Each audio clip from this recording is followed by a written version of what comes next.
என்பது என்னன்னு பாருங்க. நம்ம உணவு உடலை வளர்க்கறதுக்கு. ஆமா. புரியுதுங்களா? உடல் என்பது உடலை வளர்க்கும். சரிங்களா? அதுக்கு கை இருக்குது. அந்த கையை கொண்டு நீ உணவை சாப்பிட்டு இந்த உடலை வளர்க்கும். அதே போல ஒரு 12 வயசு ஆன உடனே நம்ம கிட்ட மனம்ன்ற ஒரு விஷயம் அப்பதான் ஆக்டிவேட் ஆகும். மனம் என்பது என்னன்னு பாத்தீங்கன்னா அறிவோட கை. அறிவோட கை. அறிவு அறிவு என்பது உயிர் தான். சரிங்களா? அதோட கைன்னு வச்சுக்கலாம் மனதை. சரிங்க.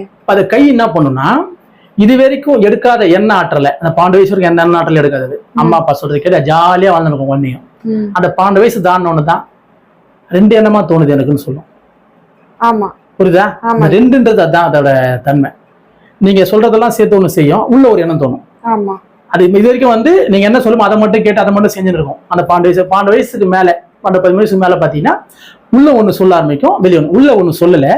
அது இங்க வெளியே எடுக்கிறத எடுத்து உள்ள கொடுக்குது. கொடுக்கும் போது அந்த அறிவு ஒரு விஷயத்த இதுக்கு சொல்லுது.